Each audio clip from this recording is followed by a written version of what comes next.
Welcome everyone. My name is Faulkner. I'm the Online Event Coordinator for Staff Development for Educators, and I'd like to thank you for joining us today for engaging our youngest learners in opinion and informational writing, grades K through 2 with Janiel Wagstaff. Before we start, there are a few things you should know. To allow for Janiel to be heard clearly, we place all attendees on mute. Please use the questions text box on your screen throughout the webinar to ask any questions. These will be used for our Q&A period at the end of the presentation. The session is being recorded, and assuming no technical difficulties, you'll receive a link to the archive within 48 hours, as well as a link to a certificate of participation.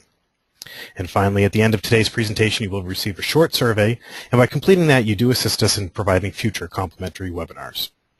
Now, a little bit about SDE. At SDE, we believe educators have the most important job in the world, and that it's our mission to empower pre-K through 12 educators across the country with sustained professional development solutions that are not only research-based and rigorous, but also practical, innovative, and fun.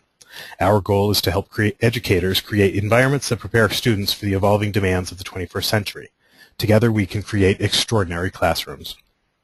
We're pleased to have Janiel Wagstaff joining us for today's webinar. Janiel is a national literacy consultant and K through 6 English language arts coordinator and literacy coach for her school district. She's been an educator for 25 years and loves her everyday work with teachers and students. Along the way, she's written 7 books on literacy instruction. Her workshops and writing focus on practical, research-based strategies for boosting all students' literacy abilities while capitalizing on the joys of purposeful reading, writing, and thinking. Janiel has just completed a series of 3 picture books on teaching and modeling writing, featuring Stella, a 2nd grader who loves to write. Welcome, Janiel. At this point, I'm going to turn the presentation over to you. Okay, thanks so much. First of all, I'd like to thank SDE for having me do the webinar today and just say hello to everybody out there, wherever you are. I'm always happy to talk about writing. I could talk about writing all day long, and thinking about writing with kindergarten through 2nd grade is just an exciting thing. So we're going to go ahead and look at the purposes for this webinar. We're going to be exploring why purpose setting is so important to writers.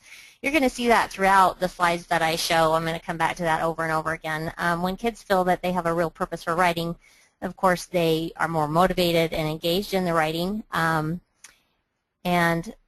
the research shows that kids actually write better when they write for outside audiences rather than just for schoolish type assignments or just for the teacher. So you'll see that theme throughout. We're also going to investigate how using multiple text and media sources motivates closer reading and study. It increases students' engagement and leads to better writing. Kids get really excited, especially when you include the media pieces. So I'll show you a little bit of my work with that. And last, we're going to take a look at scaffolds that help our youngest writers thrive. And again, throughout the presentation, I've included lots and lots of scaffolds, just a kind of a little glimpse into some different ones. Several of them I'm sure you're already using, but there hopefully will be some new ideas for you. And those are labeled, and I'll talk about them as we go through the slides. So again, welcome, and I'm glad to have you here. All right, when I think about, first of all, purpose setting with kids, I think that it's a very legitimate question for students to think about. Why am I writing this? And this is across any grade level. And of course, with kindergarten and 1st and 2nd grade, we don't get so much of the pushback from the kids because they're more motivated to write, really, at the younger grades. But I think it's a legitimate question. It's one that teachers need to think about. We can't give a legitimate or a real outside world purpose for everything that we write. It just isn't possible. But when it is possible, can we answer that question? Why am I writing this? And one of the guiding principles for me as I think about, given what it is we're going to write as a class or that the students are working on, I think about what is a way that we can reach outside the classroom walls with this writing. So is there an audience out there that has a stake in what it is we have to say? Is there an audience out there that would be interested in hearing what we have to say? Because then, again, the kids have a larger purpose and they get a better sense of audience. So that's one of the things I think about a lot, and it really helps me to focus on is what purpose I want to state for the students in terms of the writing that we're going to do. And of course, as you go through the year, you can have the kids help you to determine what type of writing they want to do and the purpose for that writing.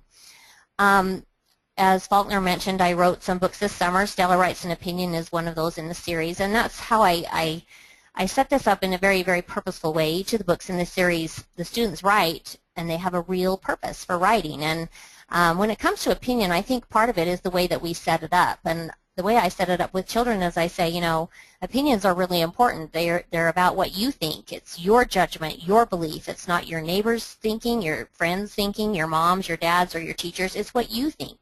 And we're interested in hearing what you have to say about topics and texts, as it says in the standards. So I really set that up to make the kids feel like, you know, I have a voice and my voice is important, and my teacher and those around me and those outside of the classroom want to know what I think and what I think is important. I think that that makes the children really feel that they are powerful, that they do have reasons for writing opinions that are well beyond what we do just to complete assignments in school. So that's one way I set it up. And I have the kids think about, when we're first getting into opinion, what is it about the world that you would like to change? Is there anything about the world that you would like to change, or is it something about the school that you would like to change, maybe something in our classroom that you'd like to change, or even just at home or in your own bedroom? And would you be able to write what that opinion is and give reasons for your opinion and share that with any stakeholders? So this is an example of something I did with first graders. I introduced the same way I just told you, with talking about how important opinions are, and we each have our own opinions, and maybe there's something that we would like to change. And this little person wrote, I wish we can have something else than milk, so something other than milk. This is from a Title I school. I work in a Title I school. So I wish we can have something else than milk because milk is gross. Who's with me? So when we look at the standard, he definitely is able to state an opinion. He's got his topic in there. He's talking about milk. He's got a reason. He thinks milk is gross. Obviously, he could give us more details about that. But then he even has some closure there. Who's with me? And what's so funny about this is the students were talking in class before they wrote about things that concern them, things that they would like to change. And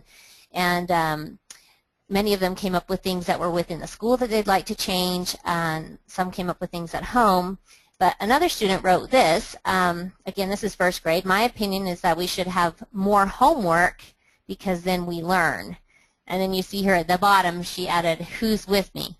Who's with me? So that, it was so funny because this little boy was just beside himself with happiness that so many children, because then it became something that kind of went around the class. We do a lot of sharing as the students are writing. So I may have stopped the class and said, you know what, listen to what Jacob has in his writing and listen to this powerful ending, maybe a call to action even for his opinion, this first grader, and how it kind of caught on that way. So we shared in class as kids are reading. When we're writing, I don't have silent writing time. I allow the kids to share and talk out what they're writing and seek response from one another. And so this was just something that I thought was really interesting because, again, it speaks to the power of peers as models, which is one of the reasons I wrote the Stella books. Stella is just a wonderful model for the different types of writing that we need to hit for the standards, and this was just a fun thing that happened. But again, it sets up a purpose. So we would share this piece with the cafeteria people and hope that they would write back and share what the policy is. This one obviously was not such a popular opinion in the class, getting more homework. This is another one that came from that same class. My opinion is students should be able to pick where they sit because I don't like my seat. Isn't that funny? Well, one of the scaffolds here, and again, one of the reasons we constantly allow talk while our young kids are writing is we want to support them to develop their writing further. And so the simple scaffold here was asking questions. And so one of the students asked her, what do you mean? Why don't you like your seat? You didn't tell us, you know, why. And you see the little question poster down there in the right-hand corner.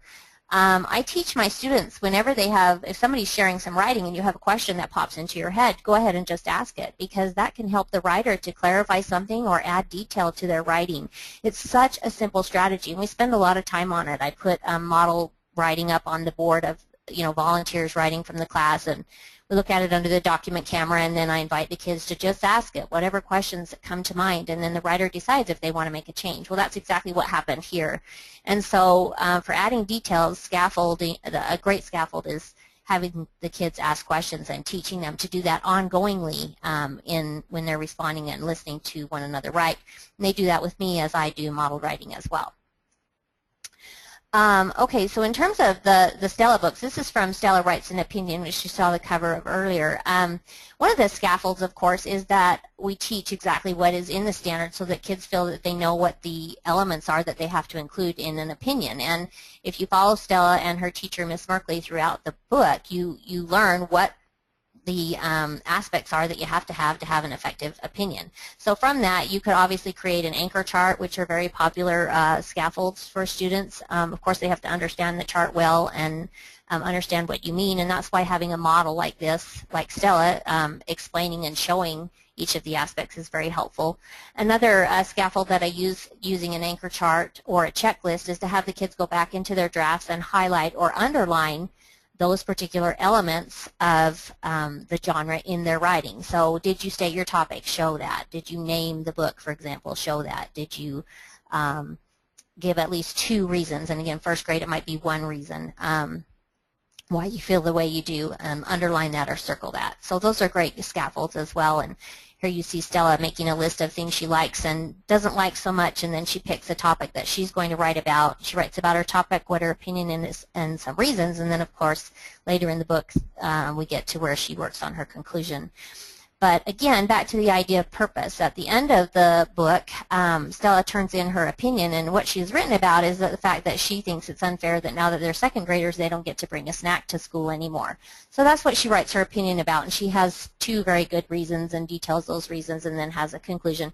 So the teacher up there in the corner, Miss Merkley, shares that with the principal, shares her opinion, and of course things change in the school. What a wonderful thing to have happen, right? So the students, the second graders, get to start bringing a snack the next week, and then they all feel very powerful that their opinions were, you know, there's an example of an opinion that was heard and action was taken, and the world needs us as opinion writers.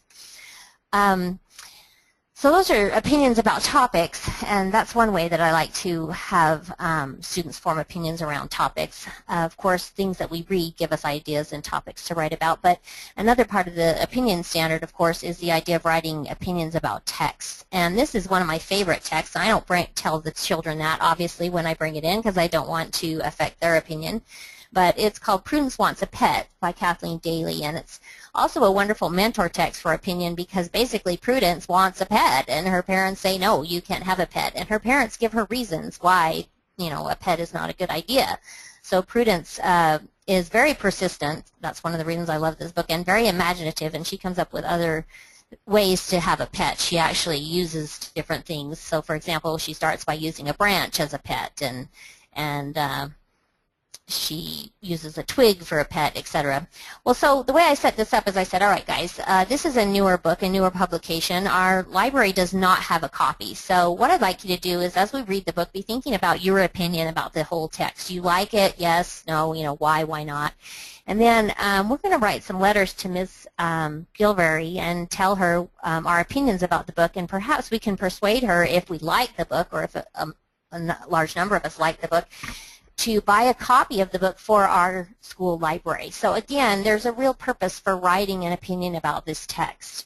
All right, so this second grade, I believe, wrote this. I think Prudence Wants a Pet is a really funny and silly book because Prudence names her pet cat Branch, and Dad gets tripped 8 times by Branch.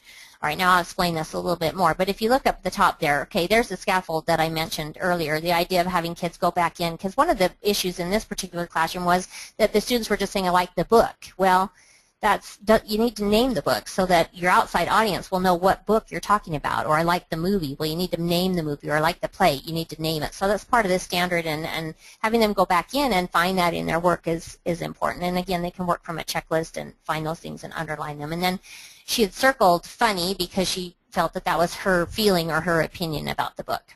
All right, so it's funny because she names her pet cat Branch, and Dad got tripped 8 times by Branch, right? So here's Prudence with the branch, giving it exercise, taking it to school and home, and feeding the branch. Well, Dad, as you see, it says Branch is an outdoor pet. Branch lives on the porch. Branch tripped Dad 8 times. So what Dad, of course, loses his temper and stomps Branch up into little bits and twigs, and so then Prudence gets a twig for a pet. But anyway, Throughout the book, Prudence uses a variety of different things as pets. Here she has a shoe that she has found, and its name is Formal Footwear. It says so right inside the shoe, and she teaches the shoe to do tricks. She gets tired of the shoe. She moves on to her brother, using him as a pet, and feeds him seeds and grass, which doesn't go over very well with her parents. And again, all along she's asking, well, can I have a pet? And they're saying no, and they're giving their reasons. So again, their opinion.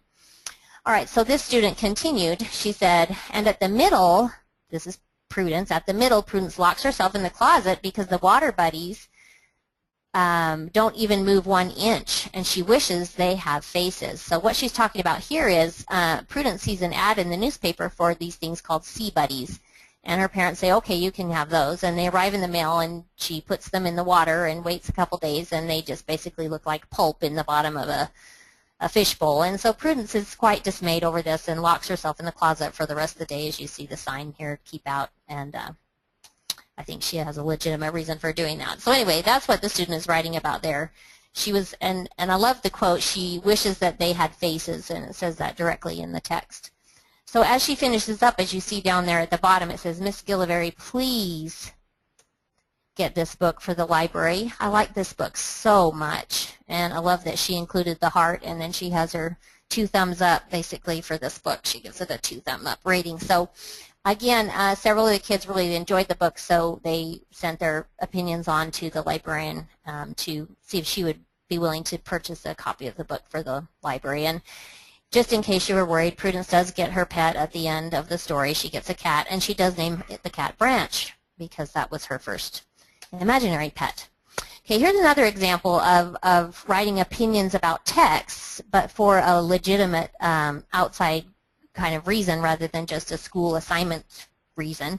I had a lot of students that were very interested in the Geronimo Stilton books, so I bought, they were, $1 a piece. If you bought the set of 5, you could get them for $1 a piece, so I bought several of them to do some literature circles. So I put them out, and I told the students, I'd like you to look at these, and I want you to make a choice from these 3. Which would you like to read first? And you can preview a little bit of the book looking inside, but also please use the back of the book and read the synopsis about what's going to happen in the book. And then I'd like you to write an opinion and tell me which book you'd like to read first, and then I'll take your opinion into my decision making and decide on which book we should read first as a literature circle. So here's an example of one. I want to read Geronimo Stilton, Lost Treasure of the Emerald Eye, because it's the first book of the series, and because I like to read books in order. Last, I read on the back that they found a treasure map somewhere, and they want to find the treasure. That sounds exciting.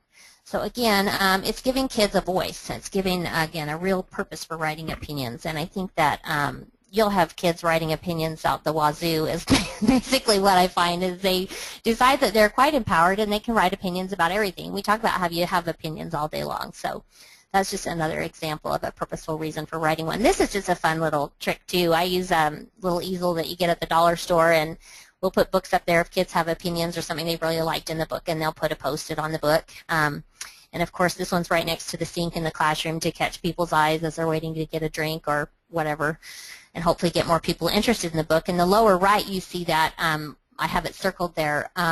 Alberto has signed up to have this book next. That's just basically one of those Post-it tabs that see through. So after reading what my friend Riker had written about the book, then Alberto said, I'm interested in this, so I want to sign up for that book next. So again, showing that their thoughts, their opinions have power.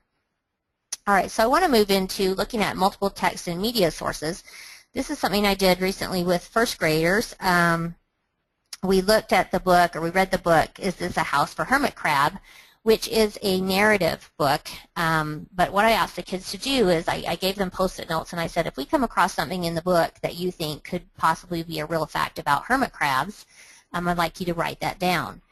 And then we're going to compare what we think we've learned from this text with other sources. And in the end, we're going to make a photo story so that we can share the information that we've learned with other people. So that's exactly what we did. We read the text, the narrative first under the document camera, and as we were reading, students had their Post-its, and they wrote down things that they noted that were factual information that they were gaining from the text, again, even though it was a narrative.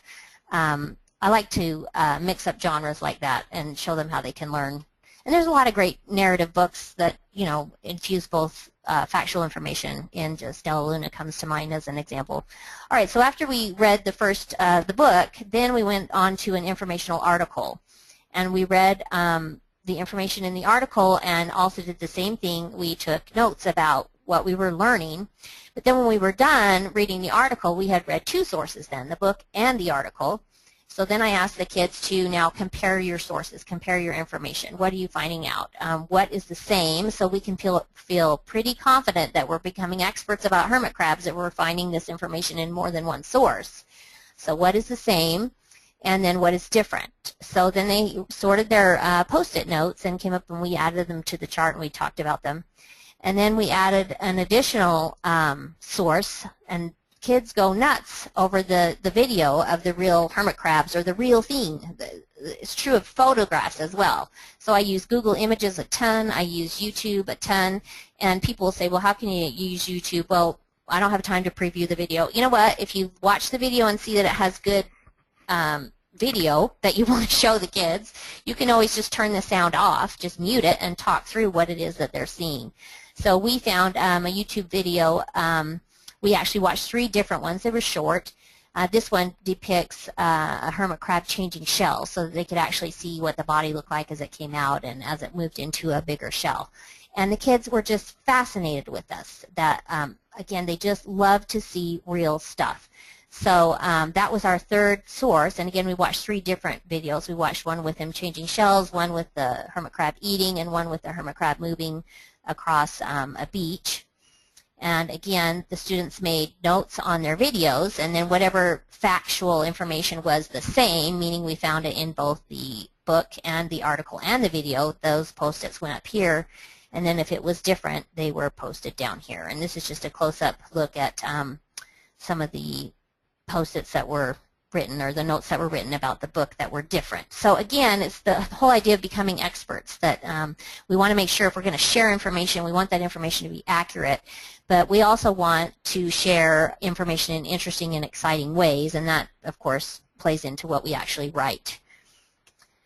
Another step that we took as we were studying the hermit crabs is we did some informal writing. Now, I call these thinking boxes, and I have the kids fold the paper into 4 boxes and number the boxes, and we try to represent our thinking in about different things in each box. So, for example, this was in box number 1. I asked the kids, you know, what did you learn about the hermit crab moving shells? You know, why does he do it? What can you make some sketches, and can you label those sketches and show? And so I encourage them to jot about what they've learned, sketch, label, and this is very informal writing. But what it does is it's a great scaffold because it helps them to think about what it is they're learning as they're actively engaged with the source. And then when they go to produce a more formal piece of writing, which they may or may not do depending on your purpose, but with this one we wanted to make the photo story, they're more ready to do that formal writing because they've worked on the content informally. It also helps them just by writing it down and representing it in pictures and making it their own. It helps them, it boosts their content knowledge. So anyway, in box number 1 we looked at the hermit crab moving into the bigger shell, and then we talked about where does the hermit crab live in box number 2, which mostly came from the article as well as from the narrative text we read, and then what do hermit crabs eat, which we saw in both the video and in the article that we read. And I just have my book, one of my books down here that is my latest book from Scholastic on writing, which talks about this idea of informal writing throughout the curriculum. All right, so basically at that point we decided we would do a shared piece because we were going to do a shared product. We were going to produce this photo story. So that's what you see happening here. Over the course of several days we came up with, you know, our title and how are we going to get our reader interested in what we have to say. So we used headings like we saw in the informational article, and then we tried to add some voice other than just having facts there. So for example, we have we were talking about their body here, what their body's like, and so we added in, we wonder what it would be like to have 10 legs, and here with the habitat we wondered, would you like to live in the ocean? And then with the food, would you eat dead fish? No. So trying to add some interest and voice, and we really came up with a good conclusion here. But again, to add purpose, I'll come back to that in a second. To add purpose, we then created this photo story, and I'm not a really big tech person. I can do some things, but I'm not great at technology, but I learned about photo story and I just played with it, and it's really drag and drop, and the program basically, if you want to add music, it adds the music in, it does all the transitions from one slide to another. So I worked with the kids to choose pictures from Google Images and then to type our text in, and so I just want to show you a little bit of the photo story that we created, and then we shared this on the school website and on our class webpage as well, so again, to involve the outside audience. So let me play this for you.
Okay, so can you hear me? Yes. Okay, perfect. Okay, so we're back up and running. Thanks. All right, so that gives you a feel for that. I didn't want to play the whole thing. It wasn't too much longer, but again, all of the transitions with the slides and the movement is all done by the program. And I've had great fun with this across the grade levels K2 and even above. The kids love to see their work turned into this digital story, and again, sharing it with an outside audience makes them feel that it's a very purposeful thing that they're doing. The only thing I don't like is you notice that some of the pictures are fuzzy and some of the text is fuzzy, and I don't know if they've fixed that recently, but as of the last time I've used it, they hadn't, and again, that is a free download. All right, so I wanted to just make mention of this. This is another book in this series of the Stella Wright series. So this is Stella in Class Information Experts, and I set this up very much like what you just saw happen in that first grade classroom. The students basically are reading a narrative text about chameleons, and they decide that they have a lot of questions about real chameleons. So what they do is they categorize their questions. The teacher gives them, there's Miss Markley again, she gives them sticky notes and has them peruse sources, different sources that she brings in, and find facts about why and how chameleons change colors, what their eyes do, what their eyes are like, and really about their interesting tongues. And so the children then pair up and look through the sources. They use the different text features to find key information, text evidence, if you will, and then they post their jottings on a chart and evaluate what they found together, and if they found them, again, in multiple sources, they found them confirmed across many sources. And then they look again on the internet and watch real live footage of real live chameleons doing real live things. And again, the kids, you'll have them eating out of your hand at this point. They just absolutely love this. And they really do like the idea of becoming experts in this way. And you'll get lots and lots of talk going on, and you'll have lots of children doing more investigating on their own outside of class, which is wonderful. And I tell them to, obviously continue to record their findings and bring them in and share them with us. So. Okay, so I'm going to move on now to another experience. This is one first grade, simply based on what we were reading in the reading series that we have. We were reading an informational piece about bats. And so we decided the teacher wanted to work on informational writing, so we decided we would do some informational writing about bats and then share what we learned about bats with a kindergarten class. So that, again, gave the kids, ooh, we're going to go in and share this with the kindergartners, and we need to become real experts and share accurate information. So anyway, from the first source that we looked at, which was the informational article from the reader, we decided that we would focus on two aspects of information about the bat's body and about the bat's behavior, and we went back through the text and found specific facts about those, and we did this together. So this was something, that's my handwriting there that you can see, so that all of the kids could you know, follow along, and it was a guided experience. All right, so that's obviously one type of organizer because it's going to help them to organize their writing. But once we had learned about those facts, then we went on to the idea of confirming those facts through multiple sources. And on this one, we used just photographs. And photographs are absolutely wonderful for closely examining, you know, what can we find here, what do we see here, bringing up more questions that the kids have. And what's interesting about this, as we studied the photographs and compared them to the information that we were finding in the text source, the kids, again, came up with other questions, but they found a lot of other details in the photos that they wanted to include in their writing.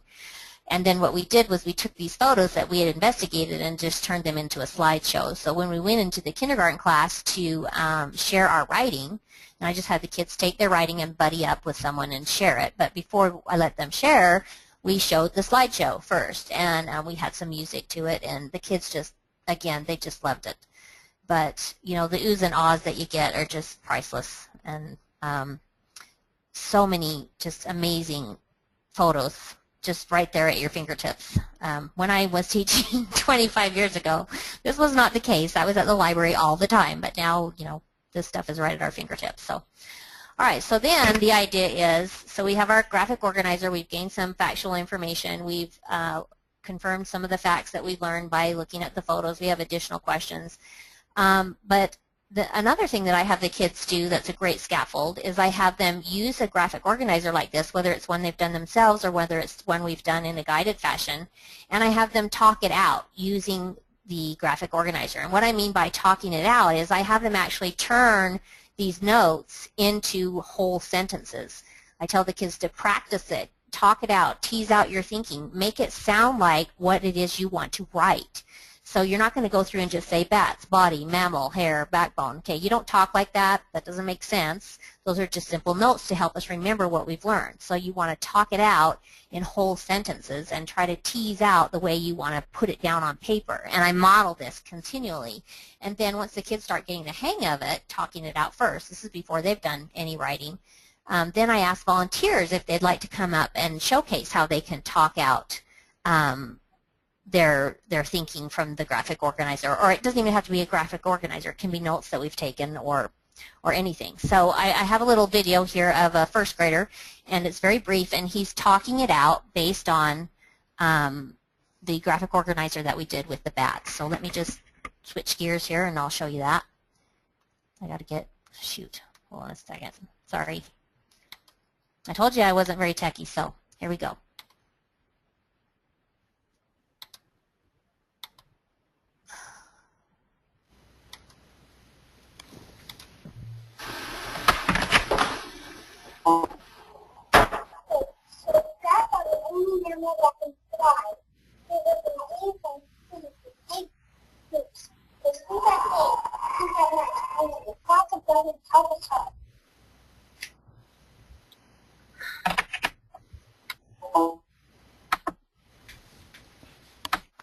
So I hope you're kind of giggling there because it's kind of fun to watch. That's little boy Aiden, a little first grader, and again, this is what he had to go on.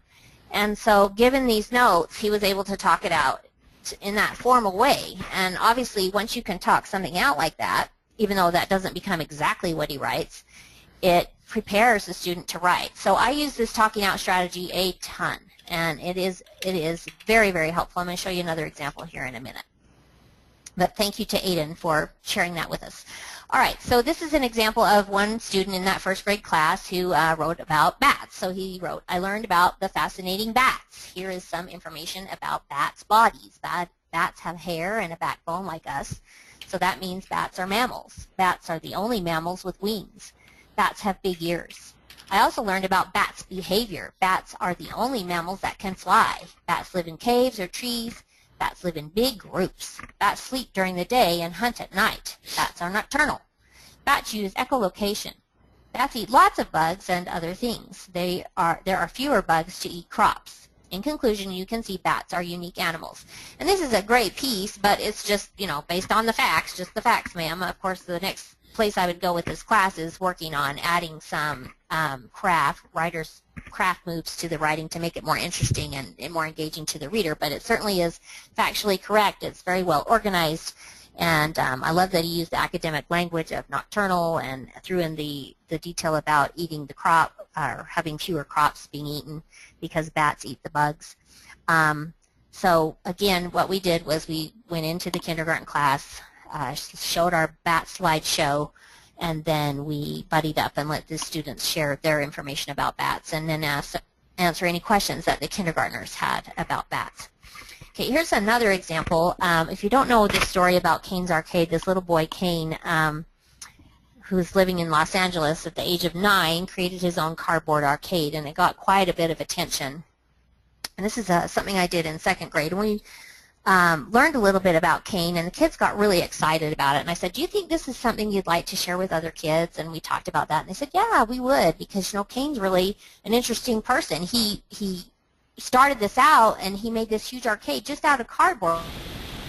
And look at what he was able to do, use his imagination, create something wonderful, and great things happened because of it. So they decided that, yeah, they would like to share this information. So if you go to canesarcade.com, there are 2 videos, and I showed them sections of, we actually started by reading about Kane. We read some text about Kane, and then we watched the video sources, and they're just a hoot. Kane is just a great little guy and just has a lot to say about his arcade, and the kids just enjoyed connecting with this little boy. So when it came to looking at the informational article, which we read about Kane, I had the kids create 2-column notes as a scaffold. So how did Kane use his imagination, and then how did Kane and his friend Nirvan change the world? Those are the 2 main questions that we were looking at, and we decided that was the big ideas we wanted to share with an outside audience. So as we did the reading and highlighting and then watched the videos and stopped and talked about the videos in certain places, the kids added to their 2-column notes. And then the scaffold became talking it out. Again, so here you have some kids with their 2-column notes talking it out to one another. And they don't have to talk it out to a peer. They can talk it out to themselves. And again, that's a great way to have some oral rehearsal before writing. Then the students did a draft, but this is an example of a final copy. So we created a newspaper because the idea was, well, if we wanted to share it with other kids, why don't we write a newspaper article about Kane, and then we can make copies of the newspaper articles, and we can let the students in our school learn about Kane through reading our newspaper articles. So you see here, this is a work by a student named Lily, a 2nd grader. She's got her bold heading, her title and her bold headings and her information.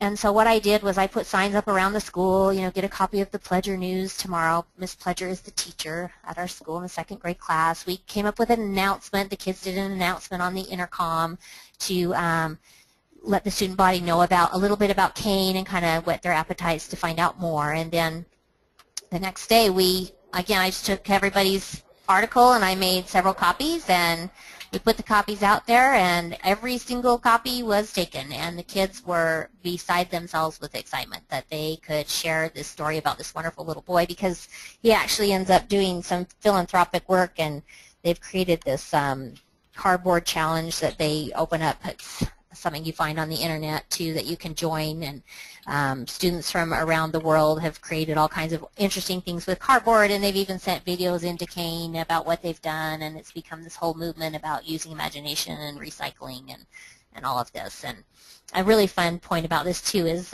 Kane nobody would come to his arcade, and so he would be out there every day working so hard on his arcade, and one day this man comes who's an amateur filmmaker and is just fascinated with what this child's done, and so that he asked the dad, can I make a film about it, and he puts it on the internet, and then they start a scholarship fund, and now he's earned like $250,000 towards his scholarship, but also they planned a flash mob for people in LA to come and play at Kane's Arcade. So here Kane comes home one day from an arcade that he's gone to with his dad, and there's a flash mob there, and even Jack Black came out to the play at Kane's Arcade and brought his kids. So it's a really, really neat story, and I've actually used it with upper grade students too, and they eat it up because, again, it's a story about a kid making a difference in the world. So, all right, so looking ahead, I wanted to show you this example as well. This is a kindergarten example. We had been reading text and looking at pictures and watching video about the butterfly life cycle. So we were preparing to do some writing, some informational writing about the butterfly life cycle. And so what I did to help scaffold that is, again, this comes right from the standards too, using those temporal words first, next, then, and last. So I made a chart that looked like that, very simple on a piece of paper. And then we picked out the key words for each of those. So first, is the egg, then the caterpillar, the cocoon, and then the butterfly. But what we did before doing any of the writing, and this was, we created this while we were investigating different sources, but we acted it out. And I like to do this with young kids if it's at all possible to involve drama and have them act out what it is they're going to write about. Again, it helps them to remember it more. It helps them to be more involved in the content. So here, this is what you see up here. We were acting out the steps in the butterfly life cycle. And then before we did any writing, the kids then talked it out. And of course, this is here for them to look at. I tell them this is here to support you. So if you need to look to use these words to help you organize your writing about the butterfly life cycle, they're right here for you. And you need to include these keywords in your writing because those are so important to the butterfly life cycle. So again, I model for kids. This is a kindergarten example. So I would model. You're not going to just talk it out by saying first egg. That's not how we talk. What about the egg? Give me some details here. Next caterpillar. Well, what about the caterpillar? And it's really fascinating to see when they talk it out, the different details that they do add. And I often will stop the class and say, oh, I just heard this, or I just heard this. And do you remember what source we found that in? And we have a little conversation about that. But these are some boys talking it out. And then I just want to show you a kindergarten sample. This is a little boy who used the poster. As you can see, it has the temporal words there, and he has the keywords as well. And it reads, first, the mom laid an egg. Next, the egg hatched into a caterpillar. Then the caterpillar eats and eats. Then the caterpillar turns into a cocoon. He stays in for 2 weeks. Last comes the butterfly. Now, if you look back here, you can see this child has a lot more information and has filled in quite a few additional details, but these scaffolds have really helped him in terms of his organization and to remember the content that he's learned. But I was really impressed there about staying in the cocoon for 2 weeks and the additional detail about adding that the caterpillar eats and eats. Again, the children come to know these facts quite well because they've seen them across several sources in text, in video, in photographs, and had the opportunity to constantly talk about what they're learning and then even act it out and then talk it out again. Now, I include this because this is this particular student's first writing sample from kindergarten. This is from, again, a Title I school that I work at, and when he first came in, this was a sample from his journal. So he was doing some letters there and obviously probably writing about his family. But we write every single day in kindergarten for across a variety of genres and for a variety of purposes, and we have our kids leaving, reading and writing at emergent levels, and this is a pretty advanced example, so pretty exciting to see. All right, so I'm going to open it up to questions. I know I went through that content pretty darn quick. I turn it back over to Faulkner, and he can help me with that. All right, thanks, Janiel. I hope everybody enjoyed the presentation so far.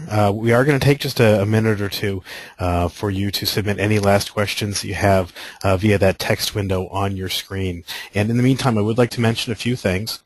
As a thank you for attending today's webinar, we'd like to offer you a 10% discount off SDE professional development resources, events, and on-site training by using the promo code W043015 before May 30th of this year. And so if you can remember today's date, you can remember the savings code, and that is actually good both on the Crystal Springs website and also for SD events, our national conventions.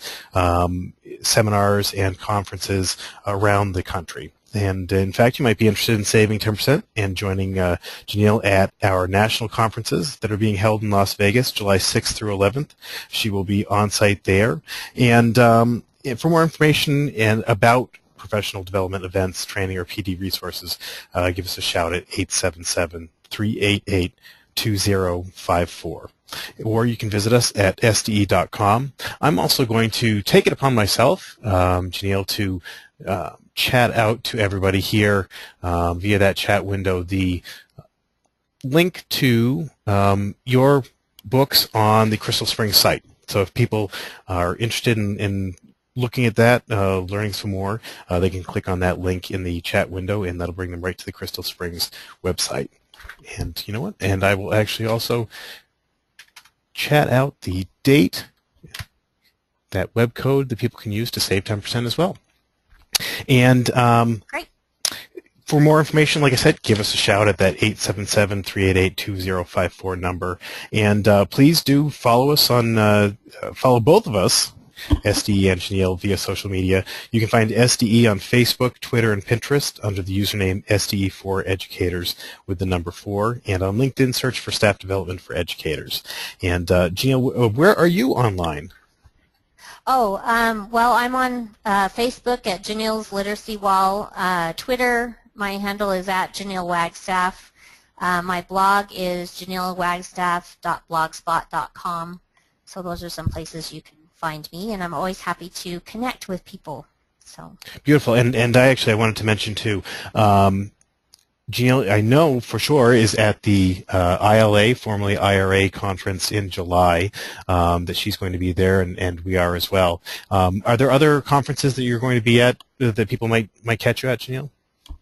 No, I've just finished some state reading conferences, and of course I'm a full-time teacher just like many of you out there, so I get to do only a few things. But yeah, this summer it will be the SDE national conferences that I'm really looking forward to, and then ILA. A big full July.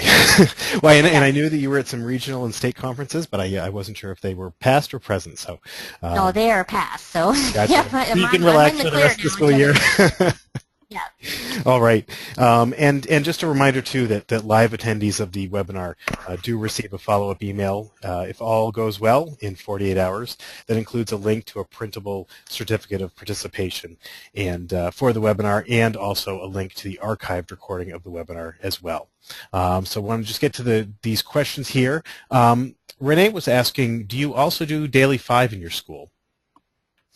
We have some teachers that have adopted that. It is something that the district has just adopted, the McGraw-Hill Reading Wonders program, and teachers have been so filled with trying to figure out how to meet the standards using these wonderful new materials that I've seen some of that drop off, which is unfortunate. But I think that it will come back, that they're just trying to figure out how to balance the day out. But I certainly believe in the aspects of the Daily 5, and I've seen a lot of drop-off in independent reading, which is just a horrible, horrible, horrible thing to have happen. So if you're doing that, I think, it's wonderful, and you just need to keep doing what you're doing that works.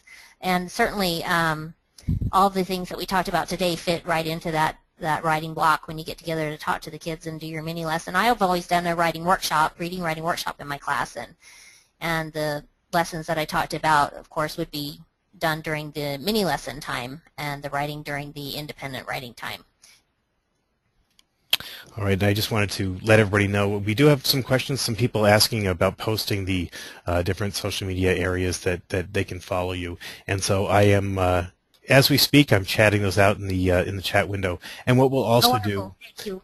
No problem. And what we'll also do is make sure that we include that in the list of resources that we'll put together along with the Q&A and have that on the site when we have all that together for you.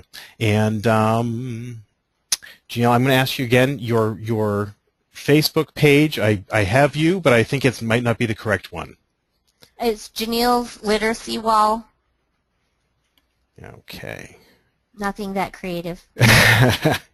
And I will get that address and post that too while you answer this question.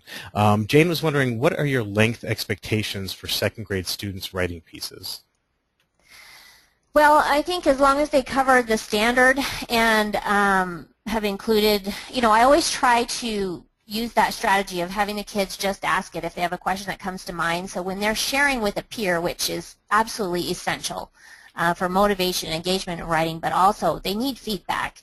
But if they're able to ask questions of one another and add details to their writing, of course that lengthens the writing. And then you may have to use some cut and paste strategies to help kids fit that in. But I don't have length expectations. I don't ever tell kids, I want you to write 3 sentences, 6 sentences, 2 paragraphs. I've never rolled that way. I know for some people that's a scaffold that they use to try to get as much out of the children, especially those who struggle, as possible. But I prefer to meet, small group with those kids, interact with them, have them talk it out. If you want them to increase their length, have them talk it out. Walk by the desk, ask them a question. Tell me more about that. What do you mean here? Oh, I'm confused. Who did that? Who's the we in your story? I mean, it's so simple. Those simple who, what, when, where, how questions that all kids can easily ask. They can ask one another and that you can ask as well. And then we constantly model it up front on the document camera. So I'll ask someone, I see you've made several revisions to your piece, you've added detail which has lengthened your piece and clarified some information. Can you come up and we'll put that under the document camera and we'll talk out what it is you did here and why you did it. And often I'll look for examples of kids who have asked questions of others that have then led to revision. And I'll have those 2 children come up and I'll say, okay, so who read first and who read what and who asked what, and so what did you do? So again, it's modeling all of that ongoing thinking that as we write, it's a recursive process. We write a bit, then we go back and we reread it. We see, do we like it? Do we need to make changes to it? We write on. We make changes as we go, then we stop, we share, we get feedback, then at that point we make changes. So I never just tack on revision and editing at the end. It's something that's ongoing as we write.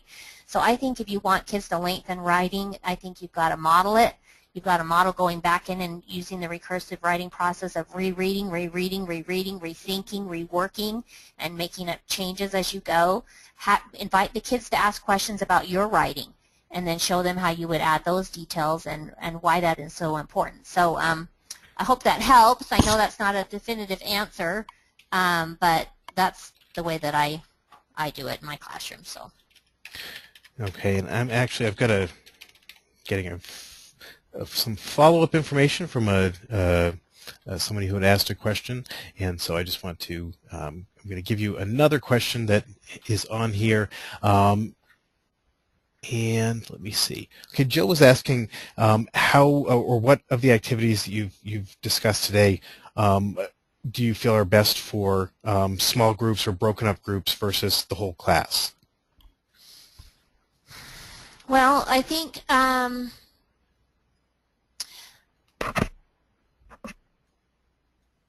certainly once you've done some of the things that I shared with today, you could then branch off into small groups. So for example, you've done that work around the hermit crab, so then it might be, okay, who would like to investigate, a topic of their own, and again, this can come from the things that we're reading lead us to have more questions that lead us to different topics. And so there may be partners that want to work together on a particular topic and investigate it using the sticky notes and organizing their sticky notes, trying to confirm information across sources and then writing about it. So I can see that leading to more independent or small group work.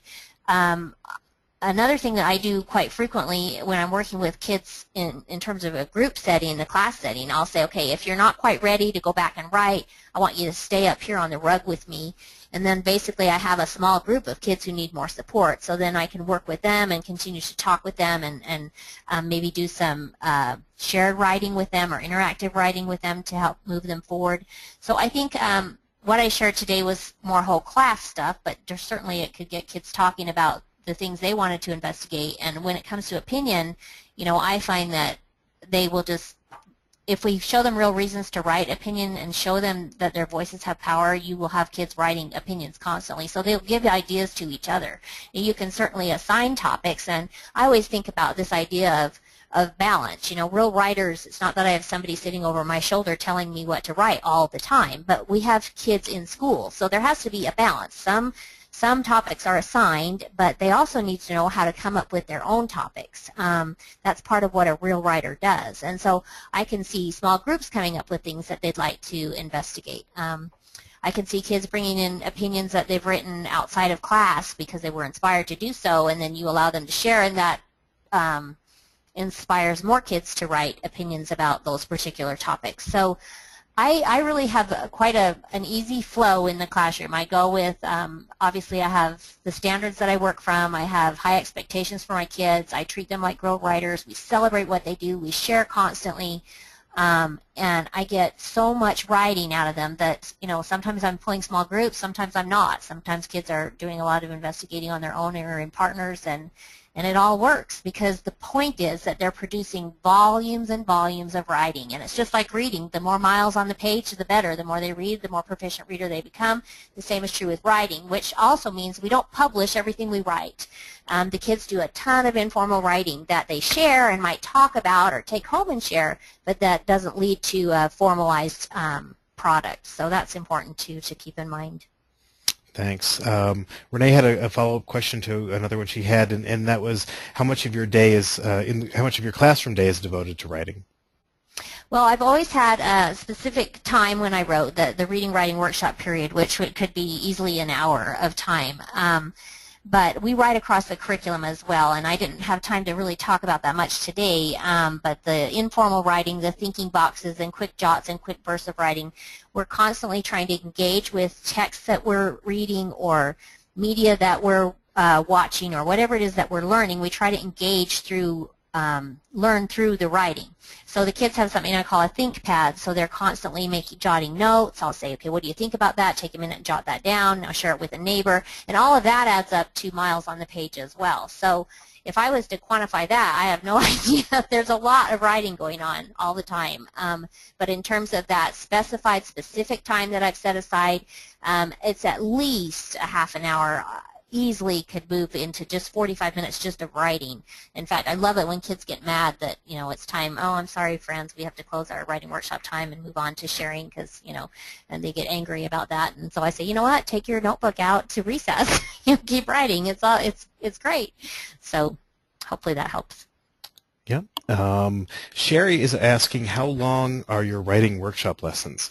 And I'm assuming that she's probably referring to the summer ones at the nationals. And I think you have some different different length times and also a key. Oh, the workshops. Yes. Yeah. I'll let you answer the different times for that.